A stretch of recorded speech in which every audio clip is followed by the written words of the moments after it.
एक सवाल पूछता हूं और सच में सोचना इस पर। याद करो वो आखिरी बार जब तुमने सब कुछ सही किया, पेशेंट रहे, अवेलेबल रहे, जल्दी रिप्लाई किया, एडजस्ट किया, कभी कंप्लेन नहीं किया, अपनी फीलिंग्स छिपाते रहे क्योंकि टू मच नहीं लगना था। और क्या हुआ? वो दूर चली गई। इसलिए नहीं कि तुम बुरे थे, इसलिए नहीं कि तुमने कुछ गलत किया, बल्कि इसलिए कि तुमने सब कुछ सही किया। और यही असली प्रॉब्लम थी। देखो, एक साइकोलॉजिकल ट्रैप है जिसमें ज्यादातर लोग रोजाना चलते हैं और कोई वार्न नहीं करता। माँ बाप ने नहीं बताया, स्कूल ने नहीं बताया, बॉलीवुड ने तो बिल्कुल नहीं बताया। वो ट्रैप है, जितना ज्यादा तुम चूज के जाने के लिए डिस्परेट होते हो, उतने ज्यादा तुम इनविजिबल होते जाते हो। और एक आदमी जो 500 साल पहले जिया, जिसे लोग डरते थे, जिसकी किताबें बैन हुई, जिसे शैतान का एडवाइजर कहा गया, उसने यह बात मॉडर्न साइकोलॉजी से बहुत पहले समझ ली थी। उसका नाम था निकोलो माकियावेली। और उसने जो लिखा वो सिर्फ राजाओं और राजनीति के बारे में नहीं था, वो तुम्हारे बारे में था, तुम्हारे रिलेशनशिप्स के बारे में, तुम्हारे ईगो के बारे में, तुम्हारी उस जरूरत के बारे में जो हर वक्त चाहती है कि कोई तुम्हें लाइक करे। अगले 15 मिनट मेरे साथ रहो, क्योंकि इस वीडियो के आखिर तक तुम सिर्फ अट्रैक्शन को नहीं, खुद को अलग नजरिए से देखोगे। एक लड़का है, मान लो उसका नाम अर्जुन है। अर्जुन वो इंसान है जिसके बारे में सब कहते हैं, यार बहुत अच्छा बंदा है, केयरिंग है, कंसिडरेट है, कभी कुछ ऐसा नहीं बोलता जिससे सामने वाले को तकलीफ हो। अगर वो बिजी है, कोई बात नहीं, अगर उसने कैंसिल किया, ठीक है यार। अगर 3 दिन से रिप्लाई नहीं आया, शायद कुछ प्रॉब्लम होगी उसे। अर्जुन थका हुआ है, इसलिए नहीं कि उसके साथ बुरा हो रहा है, बल्कि इसलिए कि वो एक ऐसी रेस दौड़ रहा है जिसमें सामने वाली ने कभी हिस्सा ही नहीं लिया। वो देता जा रहा है टाइम, अटेंशन, एनर्जी, वैलिडेशन, और सोचता रहता है कि इसका असर क्यों नहीं हो रहा। यहां अर्जुन एक चीज नहीं समझता, अट्रैक्शन कोई रिवॉर्ड नहीं है जो एफर्ट के बदले मिलती है। यहीं से माचीवल्ली एंटर करते हैं। माचीवल्ली ने एक कॉन्सेप्ट दिया था, विर्तु, और इसे अच्छाई या नैतिकता मत समझना। वो उनका मतलब नहीं था। विर्तु का मतलब था पर्सनालिटी की वो इनर फोर्स जो एक इंसान को परिस्थितियों के हाथ की कठपुतली बनने से रोकती है। वो एनर्जी जो तुम्हें दुनिया में एक डायरेक्शन देती है। वो क्वालिटी जो किसी इंसान को ग्रेविटी देती है।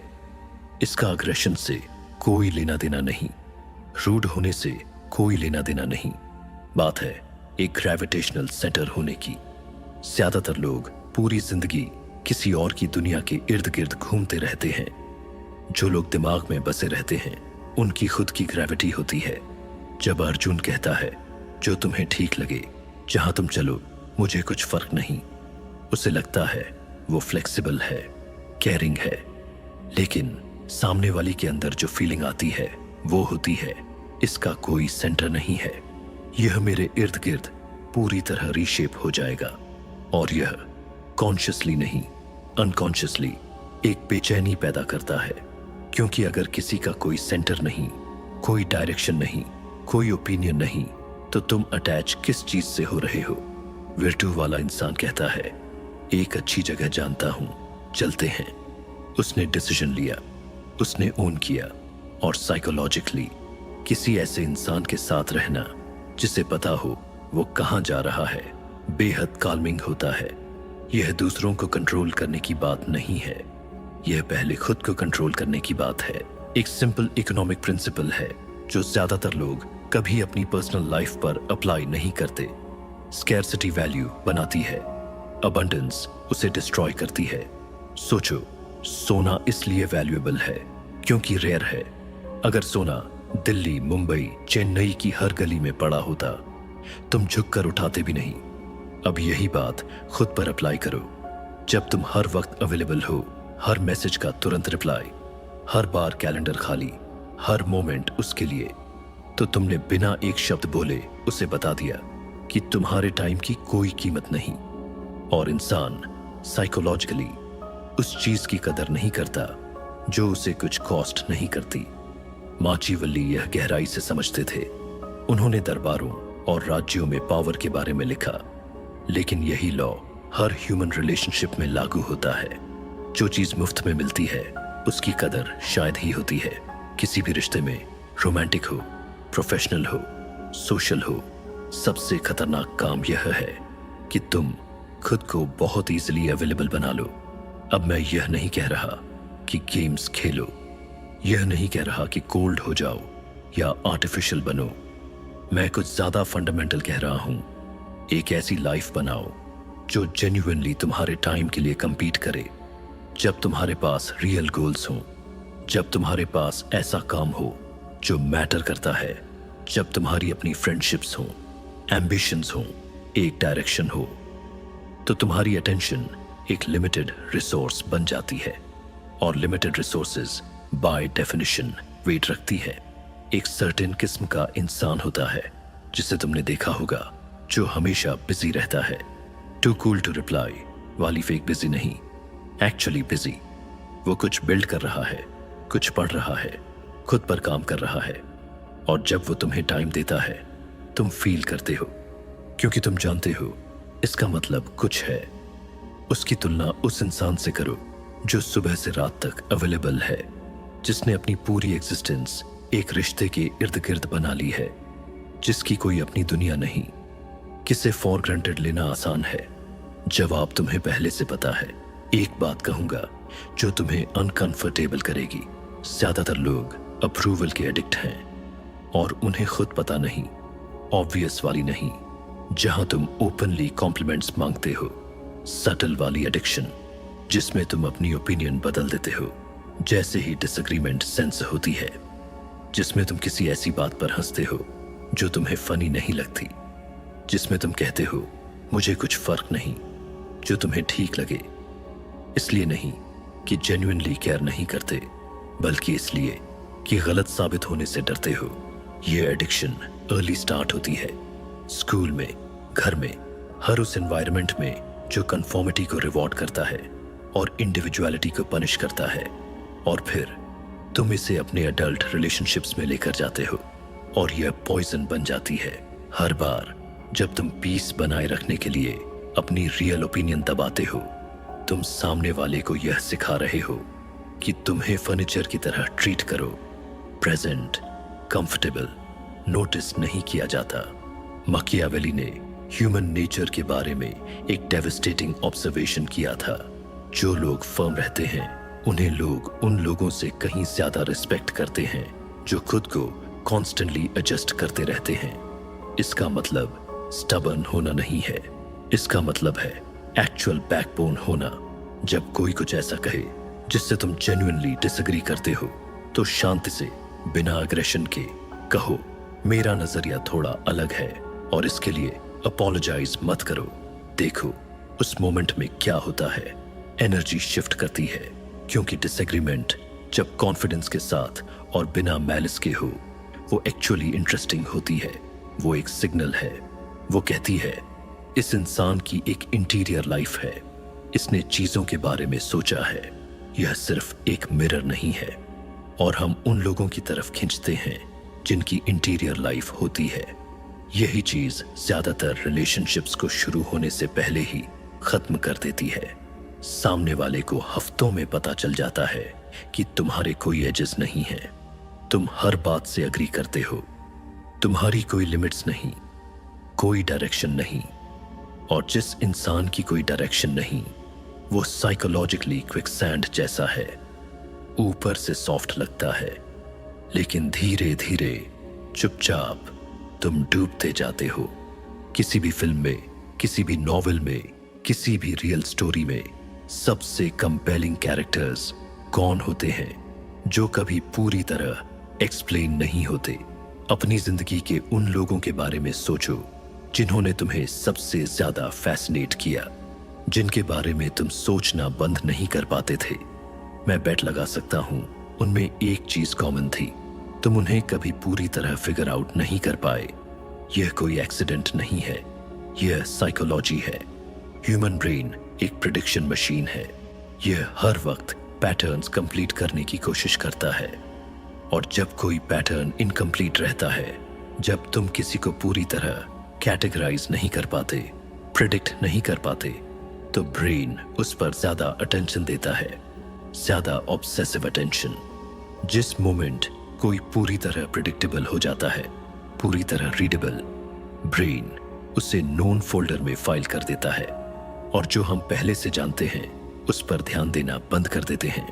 यही कारण है कि जो इंसान रोज सुबह 3 पैराग्राफ्स का मैसेज भेजता है, जो हर घंटे बताता है वो कैसा फील कर रहा है, जिसकी कोई ऐसी लाइफ नहीं जो तुम्हारे बिना एग्जिस्ट करे, वो सफोकेटिंग फील होता है, चाहे उसकी इंटेंशंस कितनी भी प्योर हों।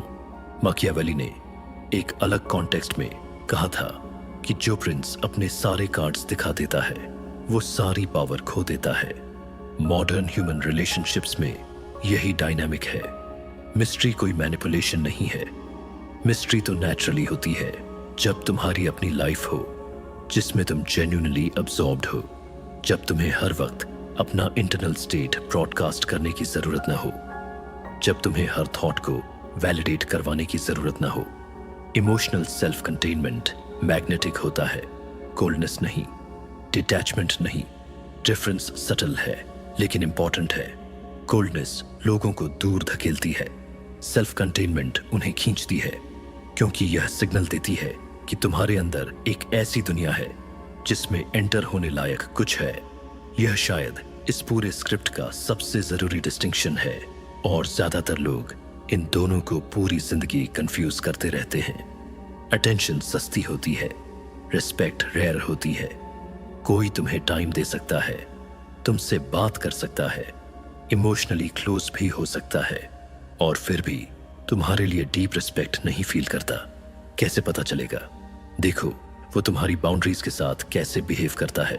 देखो जब तुम नो कहते हो तो क्या होता है। देखो वो तुम्हारे टाइम को सीरियसली लेता है या नहीं। देखो वो तुम्हारी ओपिनियन को वैल्यू करता है या बस टॉलरेट करता है। सोशल मीडिया ने इस कंफ्यूजन को कैटास्ट्रॉफिक बना दिया है। हम एक ऐसे युग में जी रहे हैं जहां लोग अटेंशन में डूब रहे हैं। लाइक्स, व्यूज, कमेंट्स, मैसेजेस और रियल रिस्पेक्ट के लिए भूखे हैं। और क्योंकि हमें अटेंशन चेस करना सिखाया गया है, हम रिस्पेक्ट अर्न करना भूल गए हैं। माकियावेली का सबसे हार्ड हिटिंग ऑब्जर्वेशन था, लोग तुम्हारे साथ वैसा ही बिहेव करते हैं जैसा तुम उन्हें सिखाते हो, वर्ड्स से नहीं, बिहेवियर से। अगर तुम डिसरिस्पेक्ट का जवाब ज्यादा कोशिश करके देते हो, तुमने उन्हें सिखा दिया कि डिसरिस्पेक्ट काम करती है। अगर तुम इग्नोर किए जाने का जवाब लाउडर होकर देते हो, तुमने उन्हें सिखा दिया कि तुम्हारी प्रेजेंस को कोई एफर्ट नहीं चाहिए।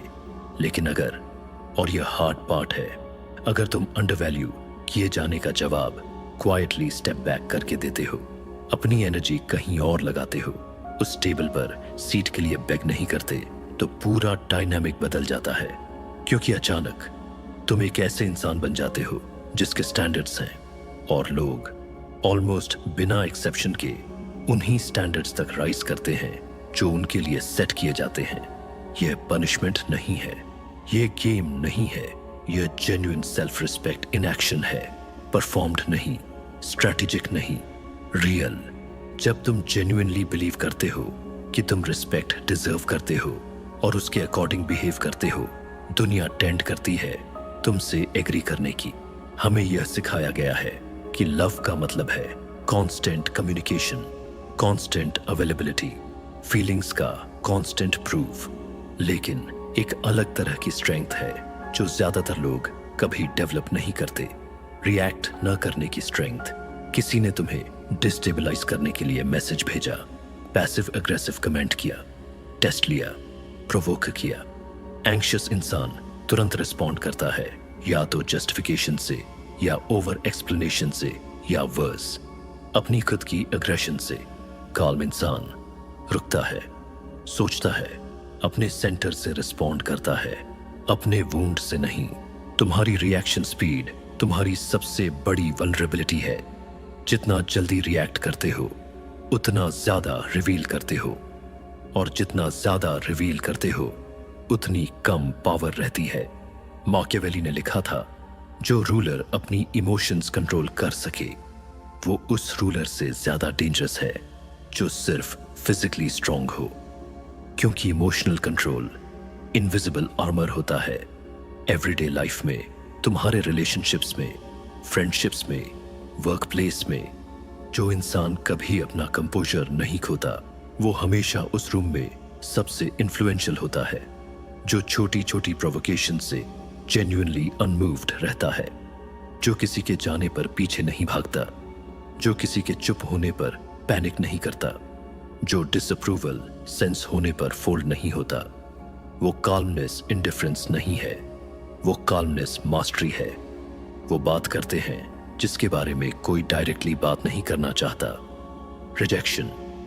ज्यादातर लोग रिजेक्शन को एक वर्डिक्ट की तरह एक्सपीरियंस करते हैं, जैसे किसी ने तुम्हारी पूरी वैल्यू, तुम्हारी वर्थ, तुम्हारा फ्यूचर सब देखकर स्टैंप लगा दिया, इनसफिशिएंट। रिजेक्शन यह नहीं है। रिजेक्शन है एक स्पेसिफिक कॉन्टेक्स्ट में, एक स्पेसिफिक टाइम पर इनकम्पैटिबिलिटी। बस इतना। हर फील्ड के सबसे सक्सेसफुल लोगों के पास सबसे लंबी रिजेक्शन हिस्ट्री होती है, क्योंकि वो मूव करते रहे। उन्होंने किसी के नो को अपना इंटरनल ट्रुथ नहीं बनने दिया। माकियावेली का मानना था कि फॉर्च्यून, लक, अपॉर्चुनिटी, सर्कमस्टेंस उन लोगों का साथ देती है जो उसके सामने सरेंडर नहीं करते, जो पुश बैक करते हैं, जो मोशन में रहते हैं चाहे रिजल्ट्स अनक्लियर हों। जो इंसान रिजेक्शन पर क्रम्बल हो जाता है और फ्यूचर रिजेक्शन से बचने के लिए अपना पूरा सेल्फ इमेज रीबिल्ड कर लेता है, वो खुद का एक गोस्ट बन जाता है, सेफ, पैलेटेबल, फॉरगेटेबल। जो इंसान रिजेक्शन एक्सपीरियंस करता है उसे फुली फील करता है, जो सीखना हो सीखता है और फिर उसी डायरेक्शन और उसी स्पाइन के साथ अपनी लाइफ में वापस आता है। वो इंसान इंटरेस्टिंग बन जाता है, वो इंसान देखने लायक बन जाता है। इसलिए नहीं कि रिजेक्शन ने उसे हार्ड बनाया, बल्कि इसलिए कि उसने उसे छोटा नहीं बनने दिया।